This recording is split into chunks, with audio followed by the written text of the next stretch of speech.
The envelope trembled slightly in Dr. Phil's hand. For a man who had witnessed thousands of life-altering moments in this very studio, his expression carried a weight that made everyone, the crew, the audience, the cameras, hold their breath. The woman seated across from him, 28-year-old Emily, had no idea that in the next 60 seconds, every single thing she believed about her identity was about to shatter like glass. "Stop the cameras," Dr. Phil said quietly. But nobody moved. Because what was unfolding wasn't just television. It was the kind of raw, unbearable truth that changes lives forever. 2 weeks earlier, Emily had submitted a request to appear on the show. The message was simple but desperate. "I need help understanding why my sister hates me. We used to be close, but for the past 5 years, she won't speak to me. My mother died 3 years ago, and I thought it would bring us together. Instead, she's completely shut me out. I don't know what I did wrong." Dr. Phil's production team reached out. They always do their homework: interviews, background checks, family history. But this time, during a pre-interview with Emily's older sister, Rebecca, something unexpected emerged. Something that made the producer stop typing mid-sentence and pick up the phone. "You need to hear this," the producer told Dr. Phil. "This isn't what we thought it was." Rebecca, now 46 years old, had been carrying a secret for nearly 3 decades. And the weight of it was killing her. On the day of the taping, Emily arrived at the studio with hope in her eyes. She wore jeans and a soft blue sweater, casual, unassuming, the kind of outfit someone wears when they just want to feel comfortable. She had no idea her sister was already backstage, pacing, crying, begging the producers for more time. "I can't do this," Rebecca whispered to the stage manager. "I can't tell her. Not like this." But Dr. Phil had a different perspective. "You've been not telling her for 28 years, he said, his voice firm but not unkind. "And look where that's gotten both of you." The taping began. Emily sat in the chair, hands folded in her lap, nervous but composed. Dr. Phil asked the usual opening questions: her childhood, her relationship with her mother, her memories of growing up with Rebecca. "She was always more like a second mom than a sister," Emily said with a sad smile. "She took care of me. Made my lunches, helped with homework, came to my school events when Mom couldn't. I don't understand why she won't even return my calls now." Dr. Phil nodded, his expression unreadable. "And your mother, tell me about her." Emily's face softened. "She was amazing. Worked 2 jobs to support us. I mean, she wasn't perfect. She was young when she had Rebecca, only 17. But she did her best." "And you?" Dr. Phil asked. "How old was she when she had you?" Emily paused, something flickering across her face, a question she'd never thought to ask. I don't actually know. Mid-30s, I think? I never really asked." The audience shifted. A few people glanced at each other. Dr. Phil leaned back in his chair, and for just a moment, the studio felt smaller, more intimate, like a therapy session rather than a TV show. "Emily," he said carefully, "I want to bring someone out. And I need you to trust me. Can you do that?" She nodded, confused but willing. Rebecca walked onto the stage, and Emily's face lit up, then immediately crumbled when she saw her sister's expression. Rebecca wasn't just sad. She was devastated. Guilt radiated from her like heat. "Becca?" Emily whispered, half standing. "What's wrong? What happened?" Rebecca sat down in the chair next to her, but couldn't look at her. She stared at the floor, hands shaking. Dr. Phil didn't rush. He never does. He let the silence sit there, let the tension build, because sometimes silence is the only thing that makes space for truth. "Rebecca, Dr. Phil finally said, his voice low and steady. "You told my producers something 2 days ago. Something Emily doesn't know. Are you ready to tell her?" Rebecca shook her head, tears streaming. I can't do this to her." "You already did it to her," Dr. Phil said, not cruelly, but with the kind of directness that cuts through denial. 20 years ago. And every day since. Emily looked between them, panic rising. What is he talking about? Becca, what's going on? Dr. Phil reached into his jacket pocket and pulled out a white envelope. He held it up, not to Emily, but to Rebecca. This, he said, is a DNA test. We ran it 3 days ago with both of your permissions. He paused, letting that sink in. Rebecca, you know what it says. Emily doesn't. So I'm going to ask you one more time. Do you want to tell her, or do you want me to? Rebecca finally looked up, her face wrecked with grief. She turned to Emily, and when she spoke, her voice was barely audible. I'm not your sister. Emily blinked. What? I'm not your sister, Emily. Her voice broke. She tried again. I'm your mother. The studio went silent. Not the polite, anticipatory silence of a TV audience. The kind of silence that happens when the air itself seems to stop moving. Emily stared at her. What are you talking about? Rebecca's hands were shaking so badly she had to clasp them together. I was 17. I got pregnant. Mom, our mom, she said we couldn't tell anyone. That it would ruin my life, ruin everything. So we made a plan. Dr. Phil's face was a study in controlled empathy. He'd seen this before, families built on lies so old they'd calcified into truth. But he also knew this moment was a detonation. And Emily was ground zero. When you were born, Rebecca continued, her voice cracking with every word. Mom told everyone you were hers. A surprise baby. And I went along with it. I was a kid. I didn't know what else to do. She looked at Emily, desperate. But I stayed. I didn't leave you. I took care of you every single day. Emily's face had gone pale. She wasn't crying. She wasn't moving. She was somewhere between shock and disbelief, her brain trying to recalibrate 28 years of reality in real time. So, Mom! Emily's voice was barely a whisper. Mom wasn't my mom? She was, Rebecca said quickly. She raised you. She loved you. But biologically, I'm your mother. Dr. Phil leaned forward. Emily, I know this is... Stop. Emily held up a hand, her eyes wide and unfocused. Just stop. I need a minute. And Dr. Phil did something he rarely does. He stopped. He didn't push, didn't prompt, didn't try to guide the moment.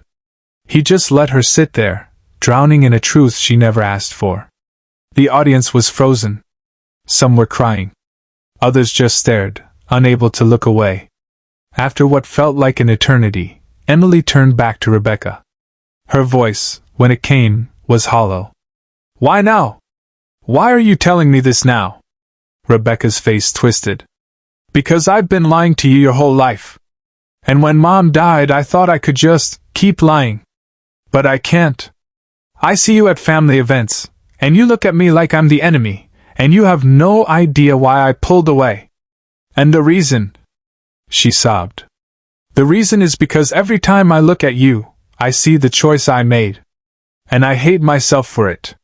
So this is about you, Emily said, her voice gaining an edge. You feeling guilty? No, Rebecca said quickly. It's about you deserving the truth. Emily stood up, suddenly, violently. The truth? The truth is that my entire life is a lie. My mother wasn't my mother. My sister is my mother. What am I supposed to do with that? Dr. Phil stood too, his voice calm but firm. Emily, sit down. Please. She didn't. She turned to him, angry now. Did you know? Before I came here? Yes, Dr. Phil said simply. No deflection. No softening. I knew.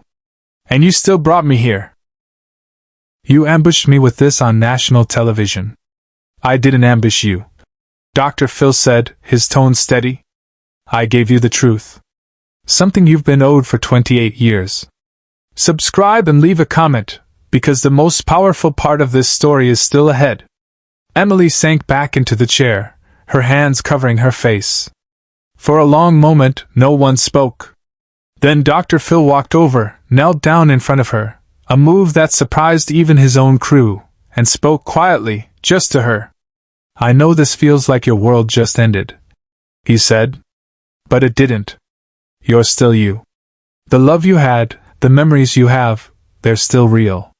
The only thing that's changed is that now you know the whole story." Emily lowered her hands. Her eyes were red but dry. "Who's my father?" Rebecca flinched. Dr. Phil glanced at her, then back to Emily. "That," he said gently, "is a conversation you and Rebecca need to have. But not today.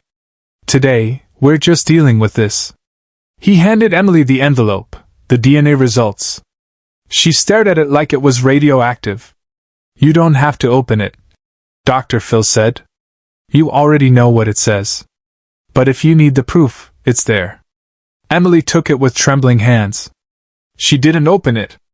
She just held it, this small white rectangle that contained the confirmation of everything she'd just been told.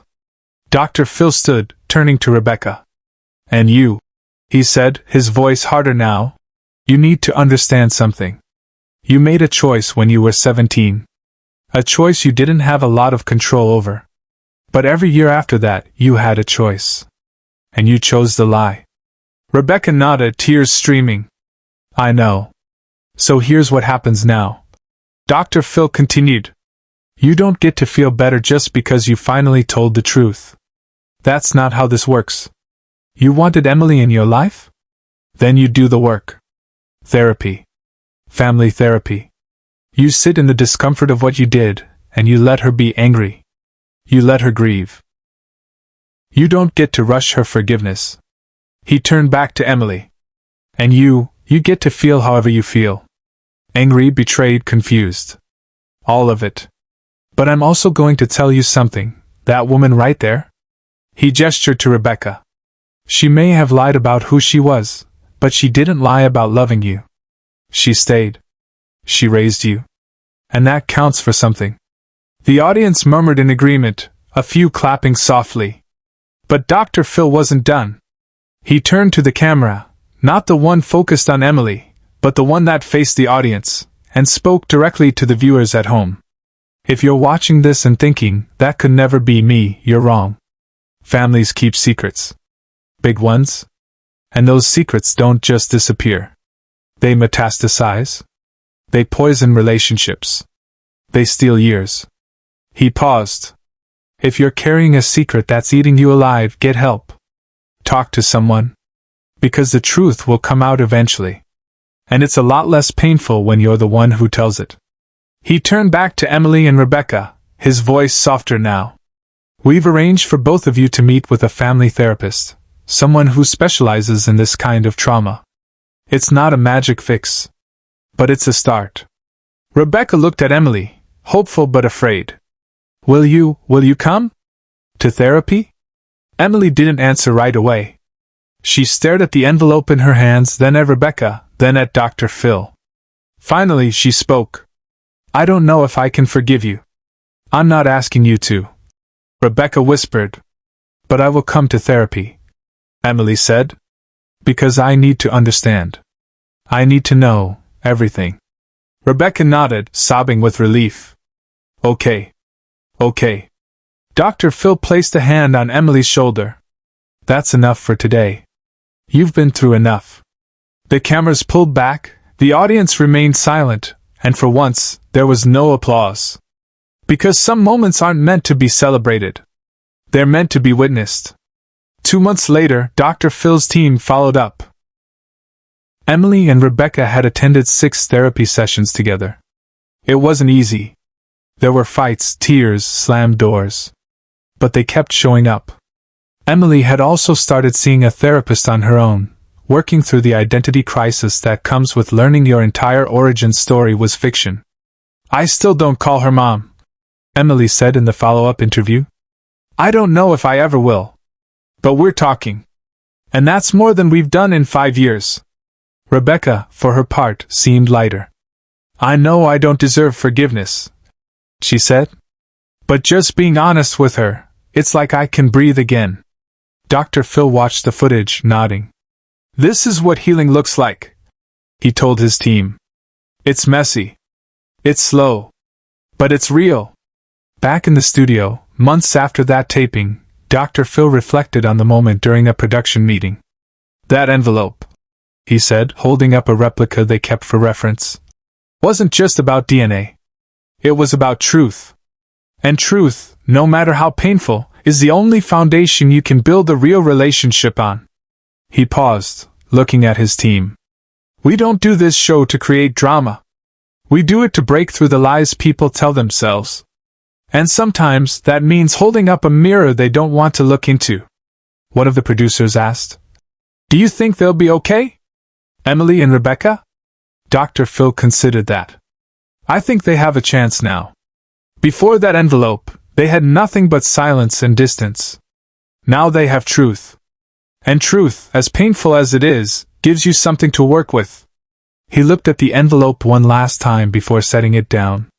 That's all any of us can hope for, a chance to start over with the truth. Share and subscribe. Make sure this story is never forgotten.